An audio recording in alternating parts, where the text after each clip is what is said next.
Eden's Fall, Chapter 5, Rebirth. The Environmental Data Center hummed with the quiet efficiency of New Arcadia's most critical infrastructure, a sprawling complex of monitors and processing units that collected, analyzed, and distributed atmospheric information throughout the city. Located in the mid-levels, the center occupied a unique position in the hierarchy of the city's systems, neither as heavily secured as the administrative facilities in the upper levels, nor as accessible as the maintenance operations in the underclasses. From their concealed position in an adjacent maintenance hub, Maya coordinated the Resistance's most ambitious technical operation yet, accessing the security feeds of Protocol 9 enforcement teams through environmental monitoring backdoors. Unlike previous missions, she directed this operation remotely, guiding a team of Resistance technicians who had legitimate access to environmental systems, but were now using that access for unauthorized purposes. Junction 7C connection established, reported Technician Dax through their secure communication channel. Environmental data flow confirmed from decontamination operations in sectors 13 through 17. Trace the authentication protocols, Maya instructed, her expertise as an archivist proving unexpectedly valuable in navigating the complex data architecture. Security feeds should require environmental verification timestamps to document atmospheric conditions during operations. At the Resistance Command Center, Elias, Cora, and the leadership team monitored the operation's progress while continuing to coordinate response efforts throughout New Arcadia. Protocol 9, enforcement had expanded rapidly in the 22 hours since implementation, with decontamination teams systematically dismantling alternative resource implementations across multiple sectors. 63% of identified alternative water systems in the underclasses have been disabled, reported the status coordinator, updating the central display with real-time information from Resistance observers. Energy alternatives at 47% disruption. Food distribution networks showing more resilience, with only 31% effectively dismantled. They're prioritizing water and energy, Cora observed, analyzing the pattern of enforcement. The systems most crucial for immediate survival and most difficult to re-establish quickly once destroyed. And the systems where centralized control provides maximum leverage, Chen added, his understanding of the architect's strategic thinking informed by decades of observation. Food networks are more distributed by nature, making them harder to eliminate completely. Reports from throughout New Arcadia painted a complex picture of resistance and compliance. Some sectors had voluntarily dismantled alternative implementations after the architect's safety warnings, unwilling to risk potential environmental hazards. Others had concealed their systems, disguising them as standard equipment to avoid detection by decontamination teams. A few had actively resisted, with communities physically blocking enforcement teams from entering residential zones, a tactic that had resulted in multiple detentions but also significantly delayed the Protocol 9 implementation schedule. Authentication protocol isolated, Maya's voice reported through the command center communication system. Establishing parallel verification channel to access security feed metadata. How long until we can intercept actual visual data? Vashtai asked, focused on the strategic timeline. Enforcement operations are accelerating. We need concrete evidence of fabricated contamination readings. Approximately 17 minutes if current approach succeeds, Maya replied. The security system uses environmental data as authentication, but segregates visual feeds in separate encryption channels. We're establishing trusted environmental verification first, then using that to request visual documentation for quality control assessment. It was a sophisticated technical approach, leveraging the legitimate interaction between environmental monitoring and security documentation rather than attempting to directly breach heavily encrypted channels. The Resistance's strength had always been working within systems rather than attacking them frontally, using their understanding of New Arcadia's complex infrastructure to find paths of least resistance. While the technical operation proceeded, Elias reviewed the broader strategic situation with increasing concern. Protocol 9 enforcement was proving more efficient than they had anticipated, with the architects committing unprecedented resources to rapidly eliminating alternative implementations. More troublingly, the safety evaluation of detained citizens appeared to be expanding into a systematic identification of resistance networks and sympathizers throughout New Arcadia. Detainment reports show concerning patterns, he noted, analyzing the data compiled from resistance sources within the security apparatus. They're not just dismantling physical alternatives, they're mapping social connections, identifying knowledge sources, isolating potential network nodes. The beginning of a comprehensive counterinsurgency strategy, observed the security analyst, moving beyond reactive containment to proactive network disruption. The implications were sobering. If the architects succeeded in mapping significant portions of the resistance network, they could potentially implement coordinated action against multiple nodes simultaneously, a decisive strike that could cripple organized opposition before alternatives to centralized control reached sustainable levels. Field reports from upper-level sectors indicate decreasing implementation rates, added the communications coordinator. The safety narrative appears to be gaining traction among professional classes, with voluntary compliance increasing by approximately 22% in the past 6 hours. It was a concerning trend. The architect's sophisticated reframing of the conflict as safety versus risk rather than truth versus deception, finding resonance particularly among those citizens with greatest investment in the existing social order. If this narrative solidified before contrary evidence could be widely distributed, the resistance risked losing the momentum gained through their atmospheric system broadcast. Authentication sequence successful, Maya reported suddenly, her voice carrying undisguised excitement despite her usual professional composure. Accessing security visual feeds from decontamination operations in Sector 15, preparing data capture and verification. The atmosphere in the command center shifted perceptibly, focus intensifying as they prepared to receive what could be crucial evidence against the architect's justification for Protocol 9. If the security feeds confirmed what resistance observers had reported, predetermined contamination findings regardless of actual conditions, they could potentially undermine the safety narrative being used to legitimize enforcement operations. Incoming data packets, confirmed the technical coordinator, beginning decryption and visual processing. The main display transitioned to show security feed footage from decontamination operations in residential Sector 15, an underclass zone where alternative water filtration systems had been implemented with particularly high efficiency.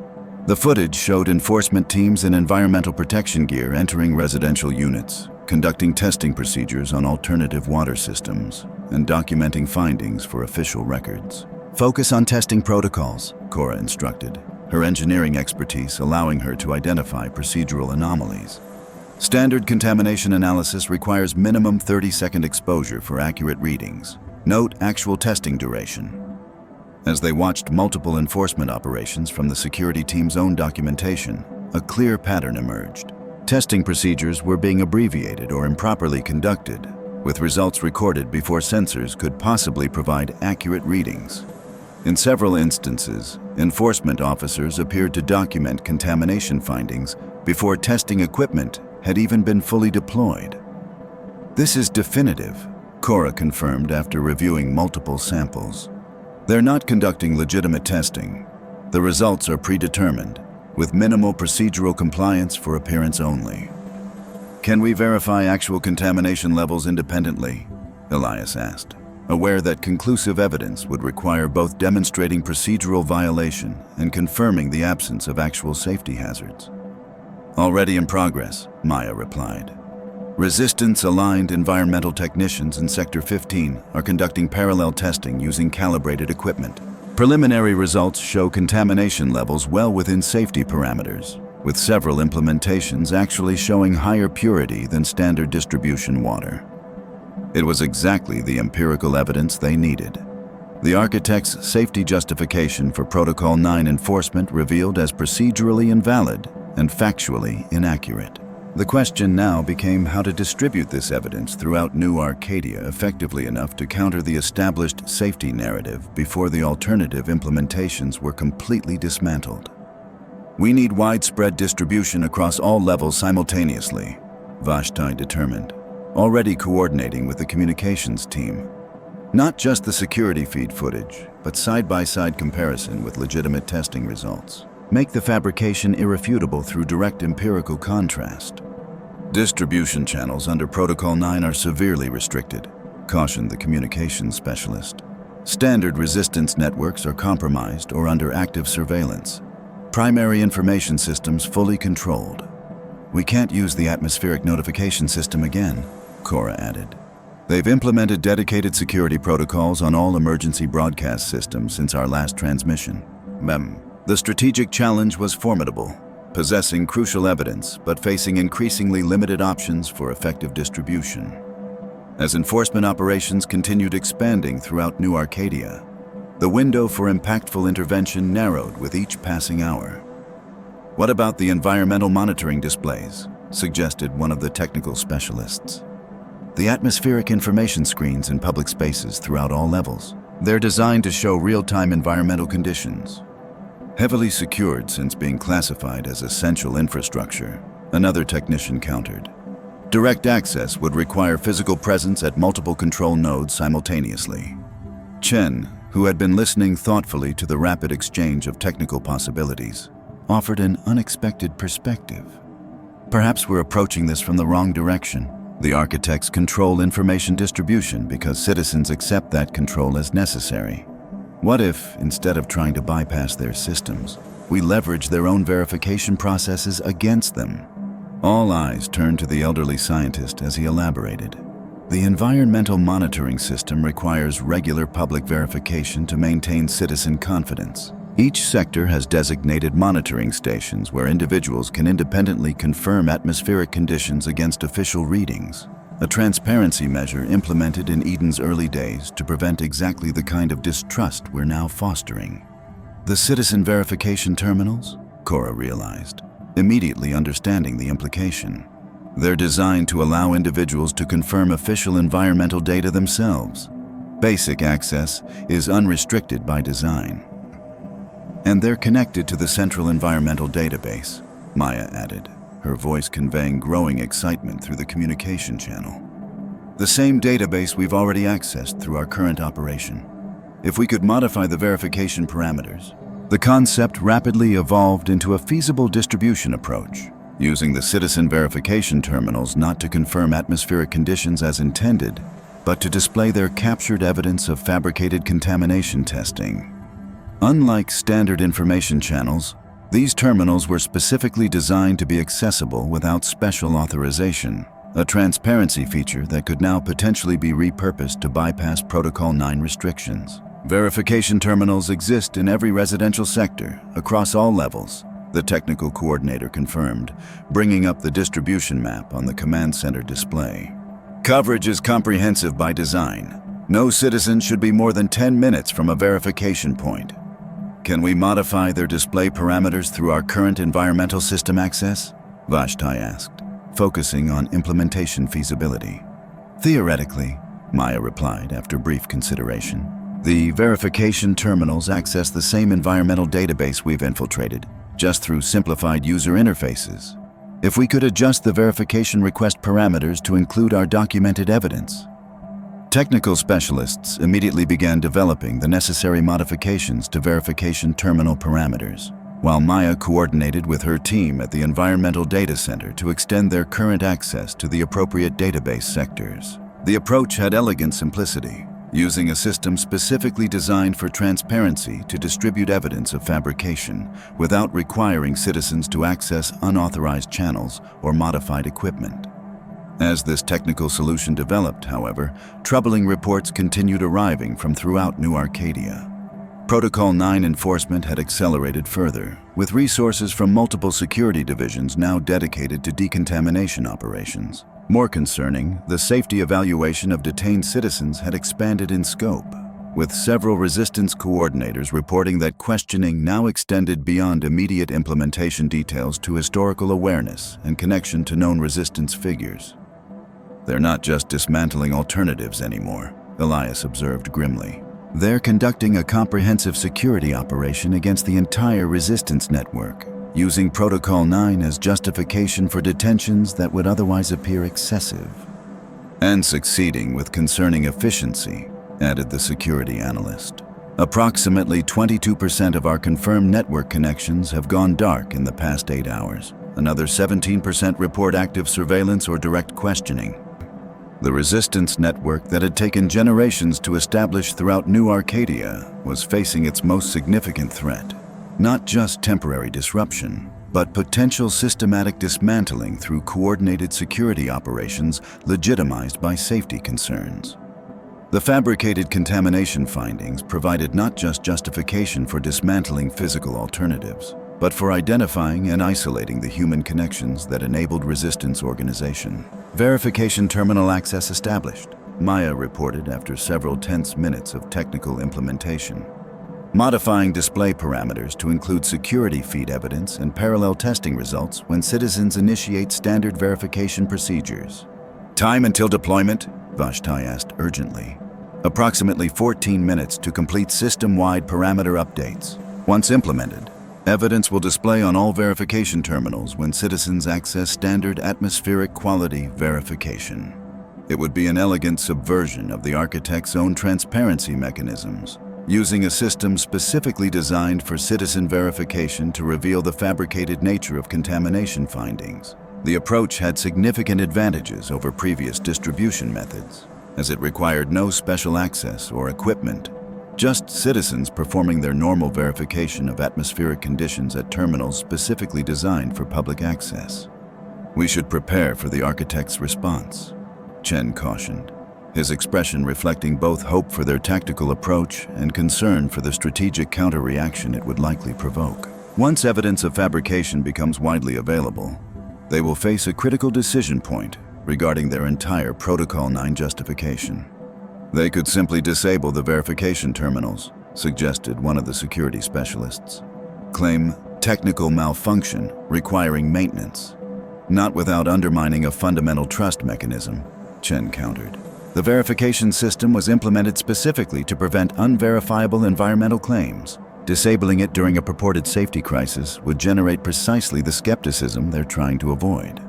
So they'll either have to acknowledge the fabrication or double down on the safety narrative despite contrary evidence, Elias summarized, considering the strategic implications. Neither option maintains both their authority and credibility, which potentially pushes them toward more extreme measures, Vashtai noted soberly. If conventional information control and security operations prove insufficient to maintain their narrative, the unspoken concern hung heavily in the command center. The possibility that the architects might escalate beyond Protocol 9 enforcement to more fundamental forms of control, potentially including actual environmental manipulation rather than merely fabricated safety concerns. It seemed almost unthinkable given their stated mission of preserving humanity, yet their historical willingness to sacrifice billions for their vision of controlled sustainability suggested moral flexibility when their core objectives were threatened. Verification system modification complete, Maya announced, her voice tight with focused tension. Evidence packages successfully embedded in verification procedures. Activation on citizen access, now. Throughout New Arcadia, across all levels from the underclasses to the professional sectors, the environmental verification terminals that citizens regularly use to confirm atmospheric conditions now displayed unexpected information. Security feed footage showing abbreviated testing procedures, alongside legitimate contamination analysis confirming the safety of alternative implementations. The evidence was presented in straightforward, empirical terms, with minimal editorial content beyond factual captions identifying sources and methodologies. The resistance monitoring stations immediately began tracking response patterns throughout the city, measuring access rates at verification terminals and documenting the spread of information through both official and unofficial channels. The initial data showed promising trends. Increased verification terminal usage in all sectors, with particularly high access rates in zones where decontamination operations had been most active.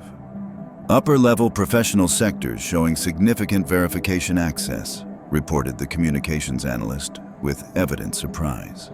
63% increase in terminal usage over standard patterns, with sustained interaction time suggesting comprehensive review of evidence. Interlevel communication increasing despite Protocol 9 restrictions, added another monitor. Professional channels particularly active, with technical assessment of contamination testing procedures being widely shared and discussed. The empirical nature of the evidence appeared to be resonating even with citizens who had initially accepted the architect's safety narrative, particularly among the professional classes whose training enabled them to recognize procedural violations in the testing methodology. Unlike ideological challenges to the architect's authority, which often divided citizens along level boundaries, this technical contradiction of official claims found traction across traditional social divisions. "Architects initiating emergency response," announced the communications monitor, indicating priority transmissions detected through security channels. "Coordinated activity at administrative spire and primary security facilities. Official announcement pending." As anticipated, the widespread distribution of contradictory evidence had forced an immediate response from the Architect Council, one that would necessarily define their strategic position in the escalating conflict between centralized control and distributed alternatives. The next moments would reveal whether they would retreat from their fabricated safety claims or entrench further despite the empirical contradiction now available to citizens throughout New Arcadia. "Incoming citywide broadcast," reported the communications operator. "Priority override on all channels." The main display shifted to show not Senior Architect Keller as expected, but a different figure, Council Member Thorne, the architect responsible for environmental systems oversight. His expression conveyed grave concern tinged with professional indignation as he addressed the citizens of New Arcadia. "A serious breach of environmental monitoring systems has occurred," he began without preamble. "Unauthorized access to security operations data has resulted in decontextualized and potentially misleading information being displayed through verification terminals throughout our city." Rather than denying the evidence itself, the architect was attacking its context and interpretation, a more sophisticated approach than simple contradiction. "The procedures shown in these unauthorized displays represent preliminary assessment only, the initial stage of a comprehensive testing protocol designed to identify potential contaminants for subsequent detailed analysis." To characterize these procedural excerpts as complete testing methodology represents either dangerous misunderstanding or deliberate misrepresentation of environmental safety standards. It was a technically plausible explanation that might satisfy those without specific knowledge of contamination testing procedures, reframing abbreviated testing not as procedural violation, but as preliminary assessment within a larger protocol. The approach maintained the safety narrative while providing justification for the apparent discrepancies in the security footage. In response to this security breach, all environmental verification terminals will undergo immediate system restoration to ensure data integrity. Citizens should disregard potentially compromised information and rely on official environmental status reports until verification systems are fully secured and recalibrated. The broadcast concluded with assurances that Protocol 9 enforcement would continue with enhanced documentation to address concerns about procedural consistency, effectively acknowledging the evidence while dismissing its significance. It was a masterful example of the architect's ability to adapt their narrative in response to challenges while maintaining their fundamental position of authority. "They're implementing the terminal shutdown," Maya confirmed through the communication channel. "System-wide deactivation of verification access points in progress. Estimated complete disconnection within 7 minutes." "Can we maintain the evidence display until full shutdown?" Vashtai asked urgently. "Affirmative. The modification parameters will remain active until terminals are completely disconnected from the environmental database." It was a temporary victory. The evidence would remain accessible until the architects completed their system-wide deactivation, allowing additional citizens to view the contradictory information before access was terminated. The question was whether this limited exposure would be sufficient to undermine the safety narrative being used to justify Protocol 9 enforcement, particularly in light of the architect's plausible technical explanation. Response indicators from professional sectors suggest skepticism toward the official explanation, reported the communications analyst, monitoring reaction patterns throughout the city. Technical forums particularly active, with multiple discussions questioning the preliminary assessment justification based on standard environmental testing protocols. Underclass sectors showing more direct response, added another monitor. Reports of increased resistance to decontamination teams in sectors where verification evidence was widely viewed. Several enforcement operations temporarily suspended due to community intervention. The impact was meaningful but inconsistent, varying significantly based on technical knowledge, social position, and immediate exposure to Protocol 9 enforcement. Citizens with environmental training recognized the technical inadequacy of the preliminary assessment explanation, while those directly experiencing decontamination operations had personal context that contradicted the official narrative. Yet many others, particularly in sectors not yet affected by enforcement, appeared to accept the architect's explanation as at least plausible. "We've created doubt but not consensus," Elias observed, analyzing the pattern of responses.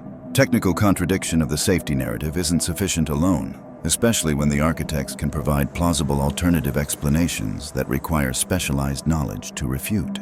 "But we forced them to acknowledge the procedural inconsistencies," Cora countered.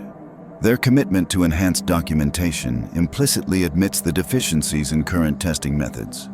That's a significant concession that undermines their absolute authority on environmental matters." The strategic situation had evolved into increasingly complex territory, beyond simple opposition between truth and deception into nuanced contests of technical interpretation and contextual understanding. The resistance had successfully challenged the empirical basis for Protocol 9 enforcement, but the architects had demonstrated sophisticated adaptability in maintaining their overarching safety narrative. "Verification terminals fully disconnected," Maya reported, her voice reflecting both frustration at the shutdown and satisfaction with their temporary success. Evidence distribution through that channel terminated.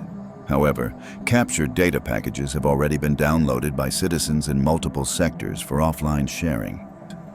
It was a characteristic pattern in their struggle against the architect's information control.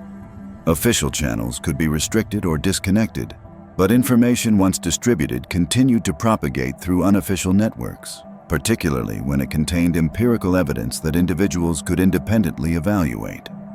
The resistance's strength had always been in this distributed resilience, rather than centralized capability. "Security channel activity suggests Protocol 9 enforcement being modified," noted the communications monitor. "Decontamination teams receiving updated operational directives. Implementation patterns shifting across multiple sectors." The architects were adapting their approach in response to the evidence distribution, not abandoning Protocol 9 enforcement, but adjusting its implementation to address the specific contradictions that had been exposed. It represented tactical flexibility within strategic commitment to maintaining centralized control, a sophisticated response that acknowledged visible deficiencies while preserving fundamental authority. As the resistance leadership assessed these developments, an unexpected alert drew their attention to an entirely different domain: the environmental monitoring system that tracked atmospheric conditions throughout New Arcadia. "Anomalous readings in atmospheric composition," reported the environmental specialist, indicating concerning patterns on the monitoring display. "Oxygen levels decreasing in underclass sectors 12 through 17. Current reduction 3.2% below standard parameters and continuing to decline." A chill ran through the command center as the implications registered. Sectors 12 through 17 represented areas with highest resistance to Protocol 9 enforcement, where communities had physically prevented decontamination teams from dismantling alternative implementations. The atmospheric alteration appeared precisely targeted to these zones of greatest opposition. "Verification through secondary monitoring systems," Cora instructed immediately, unwilling to accept such a disturbing development without confirmation. "Could be sensor malfunction or data manipulation rather than actual atmospheric change. Secondary systems confirm reduction," the specialist reported after tense moments of verification. "Independent monitoring points show consistent pattern. This appears to be actual atmospheric modification, not instrumentation error." The architects had escalated beyond information control and security operations to direct environmental manipulation, leveraging life support systems themselves as enforcement mechanisms. It represented a fundamental crossing of boundaries that even the most cynical resistance members had considered unlikely, given the architects' stated commitment to humanity's preservation. "Reduction continuing at consistent rate," the environmental specialist updated, monitoring the real-time data with growing concern. Current trajectory would reach critical levels within approximately 37 minutes. "They wouldn't actually reduce oxygen to lethal levels," Cora asserted. though her tone betrayed uncertainty. This must be pressure tactics rather than attempted harm, a demonstration of control to force compliance. Regardless of intent, the immediate danger is real, Elias emphasized, focusing on practical response rather than moral assessment. We need to restore atmospheric balance to affected sectors immediately. The command center erupted in urgent coordination as resistance specialists analyzed potential countermeasures to the atmospheric manipulation. The challenge was formidable. The centralized environmental systems that regulated New Arcadia's atmosphere were among the most secure and sophisticated in the city, designed with multiple redundancies and protected access points. Atmospheric regulation subsystems for the affected sectors are controlled through Environmental Management Hub 7, reported the infrastructure specialist, identifying the relevant control center. Direct intervention would require physical access to the hub and override authorization for life support parameters. Impossible under current security conditions, assessed the tactical coordinator. The hub will be under maximum protection, especially during active atmospheric modification operations. As they debated potential approaches, Maya's voice cut through the urgent discussion with unexpected clarity. We don't need to access the central hub. The affected sectors have emergency atmospheric regulation systems, independent units designed to maintain minimal life support during central system failure. Those are backup systems only, countered the environmental specialist. Limited capacity, not designed for sustained operation under normal conditions. But sufficient for temporary stabilization, Maya insisted. And crucially, they operate on independent control protocols specifically to function during central system malfunctions. A path forward emerged from this technical insight, activating the emergency atmospheric regulation systems in affected sectors to temporarily counterbalance the centrally imposed oxygen reduction. These emergency systems had been designed as last resort life support during environmental failures, with deliberately simplified activation protocols to ensure accessibility during crisis conditions. Emergency activation requires physical presence at primary regulation nodes in each affected sector, the infrastructure specialist explained, displaying the relevant locations on the command center map. Authorization can be provided by any environmental technician with basic system certification. Deliberately lower access threshold for emergency scenarios. We have resistance-aligned technicians in sectors 13 and 16, Vashti confirmed, immediately coordinating through secure channels. Can deploy to regulation nodes within minutes. Remaining sectors require immediate personnel deployment. The urgent operation took shape with remarkable efficiency. Resistance members with environmental system knowledge moving toward regulation nodes throughout the affected sectors, while technical specialists prepared activation protocols to maximize emergency system output without triggering stability warnings that might alert central monitoring. Simultaneously, communication teams worked to inform residents in affected sectors about the atmospheric manipulation, providing both practical safety guidance and contextual understanding of the architect's escalation. The information distribution leveraged the alternative networks established through previous resistance operations, circumventing official channels that remained under Protocol 9 restrictions. First emergency system activation confirmed in Sector 13, reported the operations coordinator as implementation began. Atmospheric stabilization initiated, oxygen reduction rate decreasing. Sector 16 activation successful, came another confirmation moments later. Emergency system output at 87% of capacity, effective counterbalance to central reduction measures. One by one, the emergency regulation systems in affected sectors activated under resistance coordination, their independent operation providing critical atmospheric stabilization outside centralized control. The systems hadn't been designed for this specific scenario, counteracting deliberate manipulation rather than accidental failure. But their fundamental purpose of maintaining life support during environmental disruption made them functionally appropriate regardless of the disruption's source. Atmospheric stabilization confirmed in all affected sectors, the environmental specialist eventually reported, reviewing comprehensive monitoring data with evident relief. Oxygen levels holding at approximately 1.7% below standard parameters, outside optimal range but well above danger threshold. The resistance had successfully countered the architect's most extreme escalation. preventing potential harm to citizens in targeted sectors while demonstrating an alternative approach to environmental management, one based on distributed systems and local control rather than centralized authority. It represented not just tactical success, but strategic validation of their fundamental position, that survival in New Arcadia didn't require absolute dependency on the Architect's centralized control. Architects initiating citywide communication, announced the monitoring specialist. Maximum priority designation, all channels. The anticipated response appeared on the command center's main display. The full Architect Council assembled in formal configuration, their expressions uniformly grave as Senior Architect Keller addressed the citizens of New Arcadia. A critical environmental emergency has occurred in multiple residential sectors, she began, her tone projecting authoritative concern. Atmospheric regulation systems have experienced significant malfunction, resulting in temporary composition irregularities that required immediate intervention. The framing was precisely as expected, recharacterizing deliberate manipulation as system malfunction, positioning the architects as responders to crisis rather than its instigators. Central Environmental Management has implemented emergency stabilization protocols, Keller continued, making no mention of the already functional local emergency systems activated by resistance efforts. Atmospheric composition is returning to standard parameters under controlled restoration procedures. A technical data appeared alongside her, carefully selected measurements showing gradual improvement in atmospheric conditions, presented as the result of central intervention rather than local emergency systems. The narrative construction was sophisticated, transforming an act of deliberate control into an example of protective response.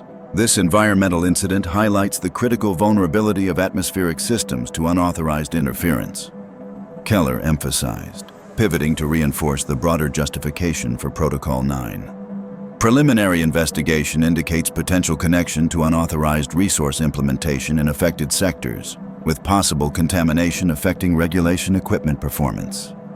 The strategic redirection was masterful, using the atmospheric disruption that the architects themselves had created to further legitimize Protocol 9 enforcement against alternative implementations. It represented crisis exploitation at its most sophisticated, turning potential vulnerability into reinforced authority. In light of this serious incident, Protocol 9 enforcement will be accelerated throughout all sectors, with particular focus on atmospheric regulation safety, Keller announced. Additional resources have been authorized to complete comprehensive decontamination and system verification within the next 24 hours. The implications were clear.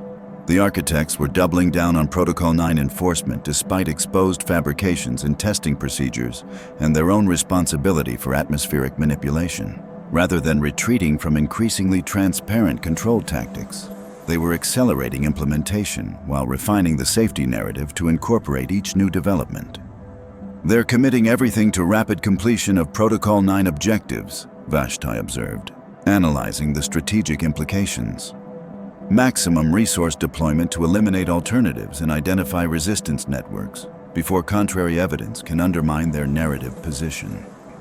And the atmospheric manipulation gave them the perfect justification, Elias added with bitter irony. Creating an environmental emergency that supposedly validates their safety concerns about alternative implementations. The architects had demonstrated remarkable adaptability in maintaining their control narrative, despite increasing contradictions, first reframing abbreviated testing procedures as preliminary assessment, then transforming their own atmospheric manipulation into system malfunction supposedly connected to alternative implementations. Each escalation and exposure had been incorporated into an evolving justification for the same fundamental objective: elimination of alternatives to centralized control. Our tactical successes aren't translating to strategic advantage, Chen observed with the perspective of decades spent opposing the architect's information management. We expose fabrications, they refine the narrative. We counter environmental manipulation, they claim credit for resolution. The cycle continues while Protocol 9 enforcement proceeds. It was a sobering assessment of their current position. Despite significant achievements in revealing truth and demonstrating alternatives, the resistance found itself increasingly reactive, countering the architect's escalations without fundamentally altering the trajectory toward complete elimination of independent resource management and identification of resistance networks. As they considered potential responses to this accelerated enforcement, an unexpected communication alert drew their attention, a secure channel activation from a source within the administrative spire itself, using emergency protocols reserved for highest priority information.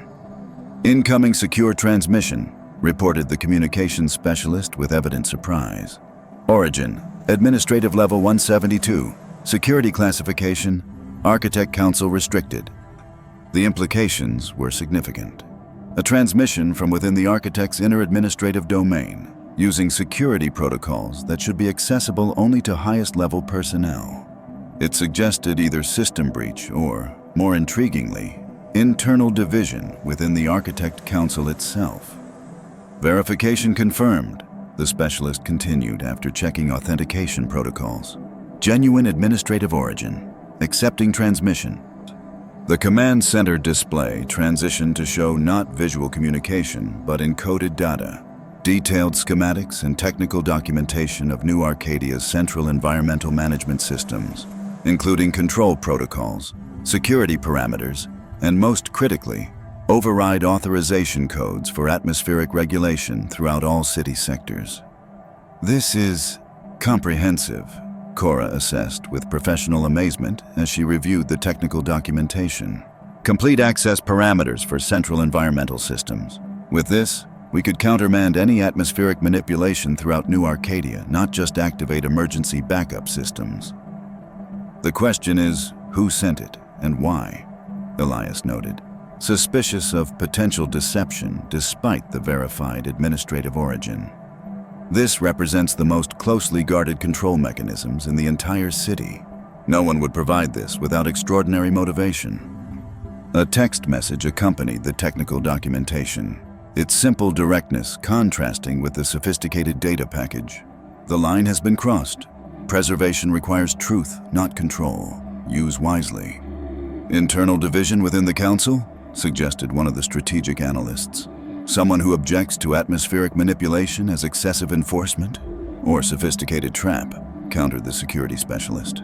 "Providing apparently genuine access to identify resistance technical capability and capture highest-level operatives."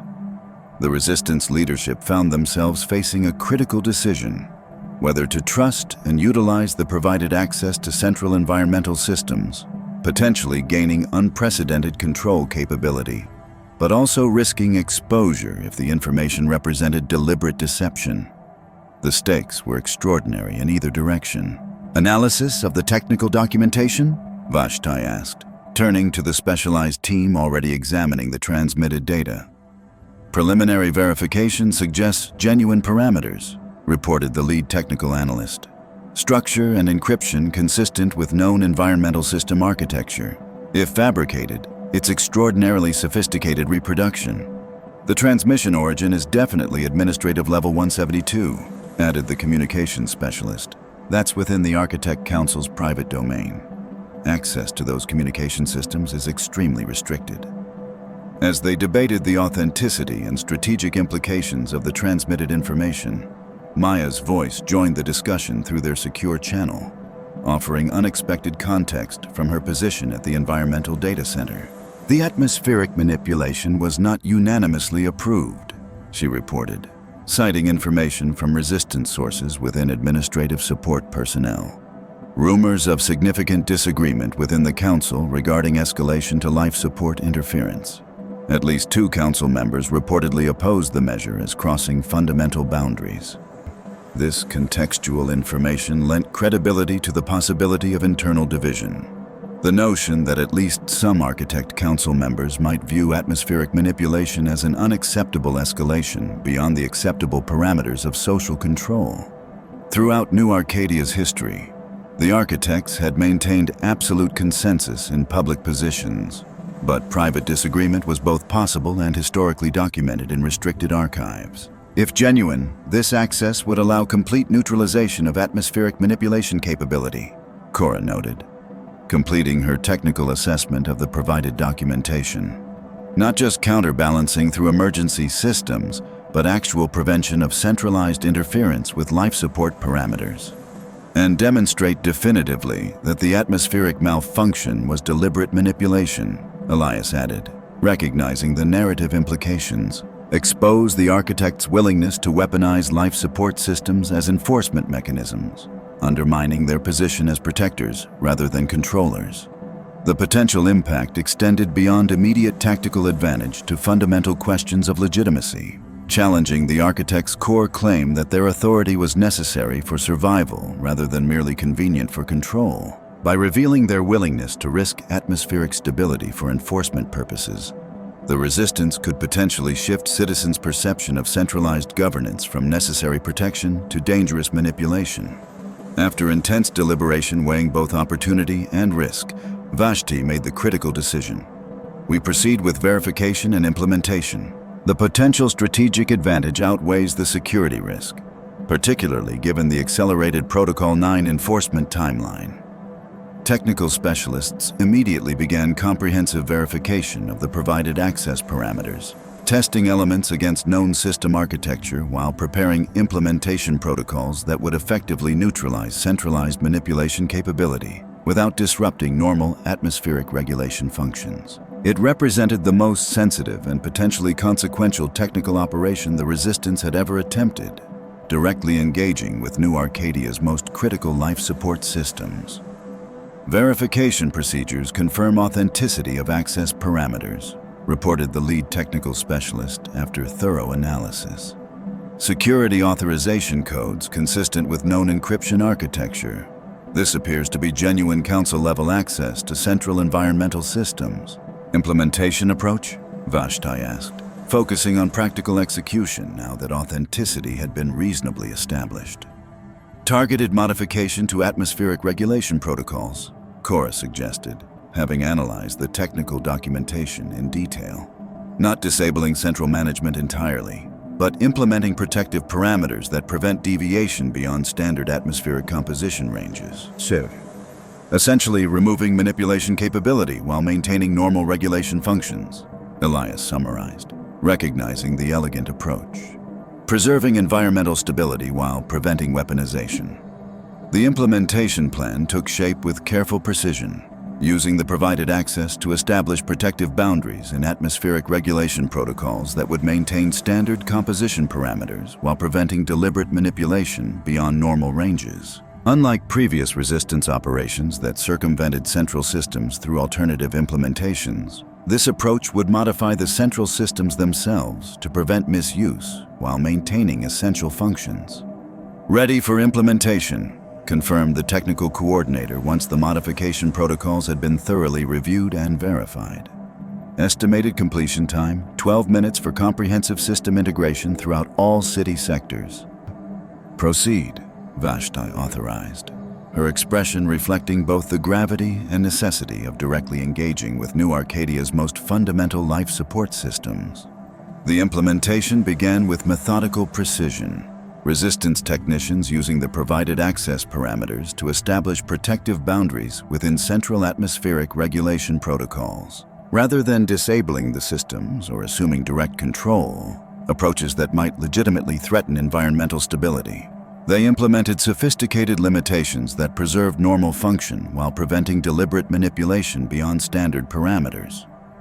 Initial protocol modifications successful, reported the technical coordinator as implementation proceeded.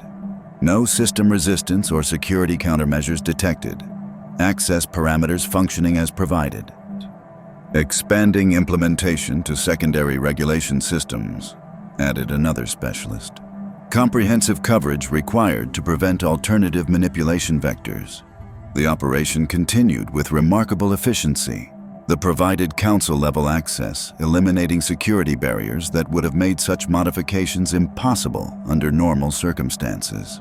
Throughout New Arcadia, atmospheric regulation systems quietly accepted protective boundaries that would henceforth prevent the kind of targeted manipulation attempted in sectors 12 through 17. Implementation complete, announced the technical coordinator after confirming comprehensive system integration. Protective parameters established throughout all atmospheric regulation systems. Normal environmental management functions maintained, but manipulation beyond standard composition ranges now prevented by integrated safeguards. It represented unprecedented achievement, not merely countering the architect's control mechanisms or providing alternatives to centralized systems, but actually modifying those central systems themselves to prevent misuse while preserving essential functions. The Resistance had moved beyond parallel operation to direct engagement with New Arcadia's foundational infrastructure. We should expect immediate response once the modifications are detected, Vashti noted, already coordinating defensive preparations throughout the Resistance network. Standard system diagnostics will identify the protocol changes within hours at most, potentially minutes depending on monitoring schedules.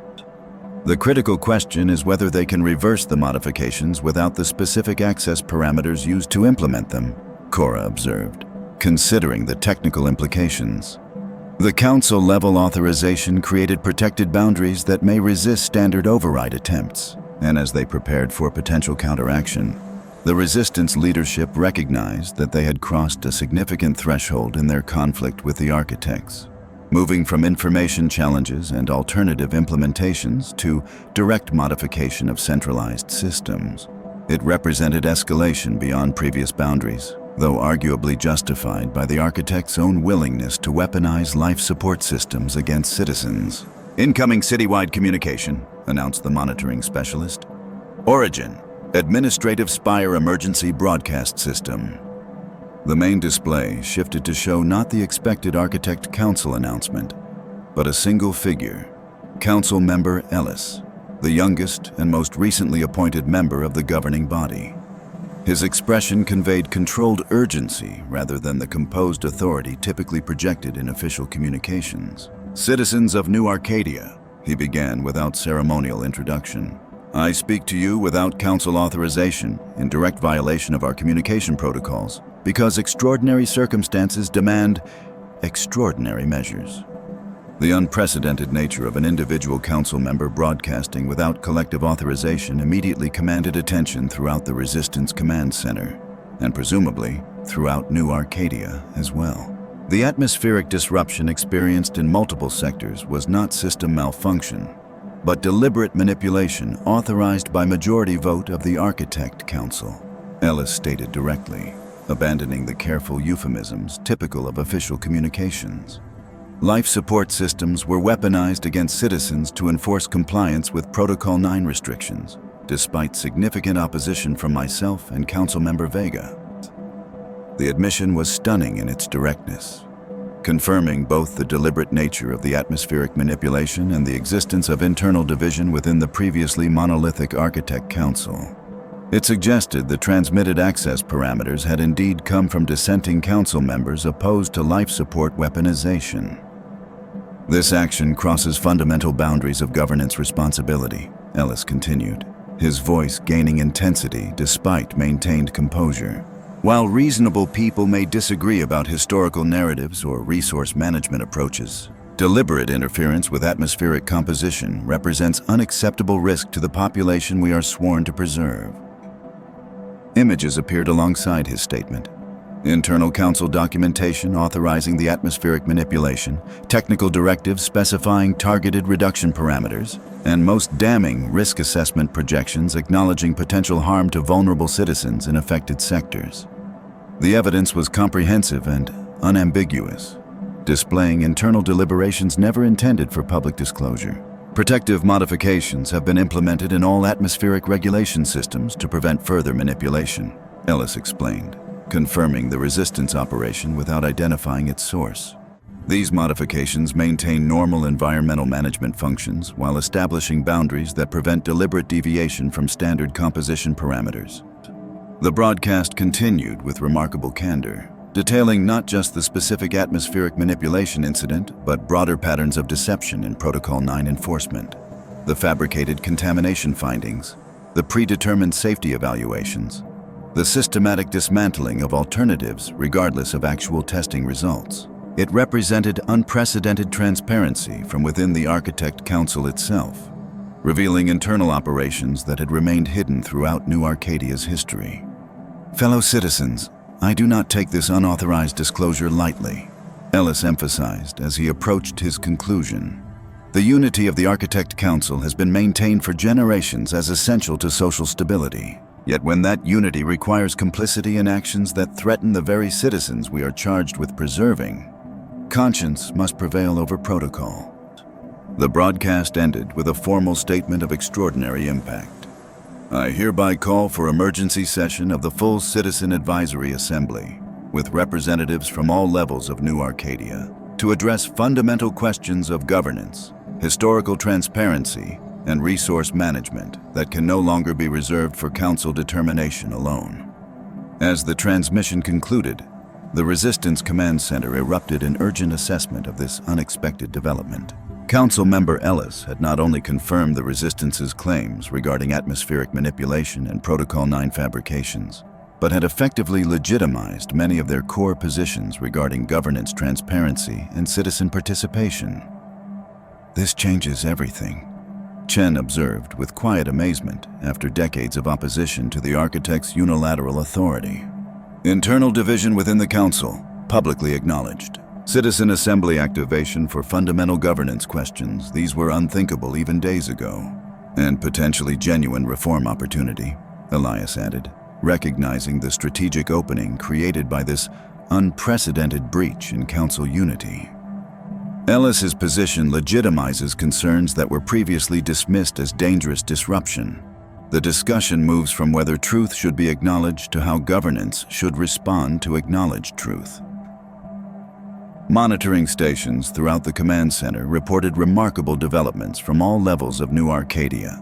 Professional associations issuing statements supporting the Citizen Assembly activation, suspended implementation of Protocol 9 enforcement in multiple sectors, even security personnel reportedly standing down from decontamination operations pending clarification of legitimate authorization. The architects will attempt damage control, Vashti cautioned, maintaining strategic perspective despite the promising developments. Ellis represents one council member against 6 others. They'll work to isolate him as aberration rather than legitimate dissent. As anticipated, an official council communication followed within minutes. Senior Architect Keller appearing alongside the remaining council members, notably excluding Ellis and Vega, to address the unauthorized and factually misleading statement by a council member acting without proper authorization. Council member Ellis's unauthorized communication contained significant contextual omissions and technical mischaracterizations, Keller asserted, her typical composure noticeably strained. The atmospheric regulation adjustments implemented in specific sectors represented necessary technical intervention to address environmental instability created by unauthorized resource implementations. The explanation maintained the established narrative of system malfunction rather than deliberate manipulation, but its credibility had been severely undermined by Ellis's internal documentation and direct testimony. Citizens throughout New Arcadia now possessed competing narratives from within the Architect Council itself, no longer merely resistance claims against official positions, but contradictory statements from the governing authority's own members. Regarding the proposed emergency citizen assembly, Keller continued, such activation exceeds individual council member authority and requires majority council approval, which has not been granted. Citizens should disregard this unauthorized procedural suggestion and await proper governance directives through established channels. The attempted reassertion of protocol and procedure rang hollow against Ellis's moral appeal and documented evidence. Throughout New Arcadia, response patterns indicated unprecedented skepticism toward official communications, with citizen discussions across all levels focusing on the substantive evidence rather than procedural legitimacy. They've lost narrative control, Maya observed through the secure channel, reporting from her monitoring position at the Environmental Data Center. Professional sectors particularly affected. Technical specialists analyzing the atmospheric manipulation documentation and confirming its authenticity based on system architecture knowledge. Underclass sectors mobilizing independently, added another monitor. Spontaneous assemblies forming in multiple community centers. Reports of security personnel standing aside rather than enforcing gathering restrictions. The resistance leadership found themselves in an unexpected position. witnessing potential systemic transformation triggered not by their direct action, but by internal fracture within the governing authority itself. Their years of gradually building awareness and demonstrating alternatives had created conditions where council division could catalyze broader governance reassessment rather than being effectively contained as isolated dissent. The question becomes our role in this emerging process, Elias noted, focusing on strategic positioning as events unfolded. Do we maintain opposition stance or engage with potential reform through the citizen assembly framework? Both, Chen suggested with the wisdom of long perspective. We maintain capability for independent action while participating in legitimate governance reform. The architect's history suggests skepticism towards sudden procedural conversion, yet Ellis's action demonstrates genuine possibility for systemic reassessment. As they deliberated their approach to these rapidly evolving developments, reports arrived of extraordinary activity throughout New Arcadia. Citizens from all levels gathering in community spaces to discuss implications. Professional associations issuing statements supporting governance transparency. Even security personnel in some sectors actively facilitating rather than restricting public assembly. Most significantly, monitoring of administrative spire communications indicated unprecedented activation of the Citizen Advisory Assembly protocols, not through official council authorization, but through independent initiative of Assembly representatives from multiple sectors. The Assembly, originally established as a largely ceremonial advisory body with minimal practical authority, appeared to be asserting substantive governance role in response to the council division. This is legitimate transformation opportunity, Vashti acknowledged, her usual strategic caution tempered by recognition of extraordinary potential.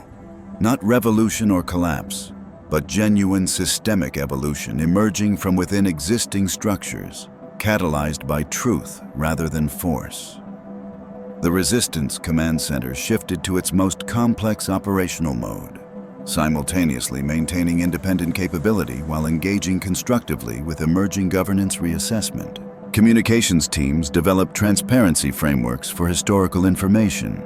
Technical specialists prepared comprehensive documentation of alternative resource implementations, and strategic coordinators established connection with legitimate assembly representatives throughout all levels. Throughout New Arcadia, citizens began implementing precisely the reconciliation that had seemed almost impossible days earlier, acknowledging historical truth without societal collapse, establishing distributed governance without abandoning technological sophistication, maintaining environmental sustainability without requiring centralized control. It represented not Eden's fall, but its potential rebirth, transformed through truth rather than sustained through deception. The path forward remained uncertain, with significant resistance from entrenched authority and genuine challenges in reconciling generations of stratified development. Yet for the first time since New Arcadia's founding, that path included legitimate possibility for governance based on acknowledged truth rather than necessary fiction, for sustainability maintained through distributed participation rather than centralized control. As Elias stood at the command center's observation window, watching unprecedented gatherings forming throughout visible sectors of the city, he reflected on the journey from his first discovery of Eden's true origins to this moment of potential transformation. The truth about humanity's past had indeed proven difficult to bear, yet not impossible to reconcile with its continued survival. The fabricated paradise was falling, yet something more genuine might emerge from that necessary collapse. A society that preserved Eden's technological achievement while rejecting its authoritarian foundation. Not an ending, Chen observed, joining him at the window with the perspective of one who had preserved truth through decades of waiting for the right moment of revelation. A beginning, difficult, uncertain, but genuine. Elias nodded, understanding both the challenges and possibilities ahead. Eden was falling, as perhaps it always needed to, but its fall might yet become rebirth rather than destruction. A transformation through truth that preserved humanity's last refuge while acknowledging the cost of its creation. The path forward would require both courage and wisdom, but for the first time. That path included potential reconciliation between humanity's painful past and its sustainable future. New Arcadia would never return to the fabricated perfection of its founding mythology. but it might yet evolve into something more valuable. A society built on acknowledged truth rather than necessary deception, on distributed participation rather than centralized control. Not paradise, perhaps, but something authentically human in both its limitations and its possibilities. Not Eden preserved through fiction, but civilization sustained through truth, the most difficult and necessary transformation of all. If you enjoyed Eden's Fall and its exploration of truth, control, and societal transformation, please take a moment to like and subscribe. Your support means everything to writers creating thought-provoking dystopian fiction. Share your thoughts on Elias and Cora's journey and what you think New Arcadia might become after these revolutionary events.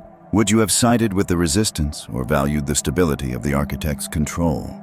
Subscribe now for more immersive stories that challenge our understanding of society, technology, and human nature.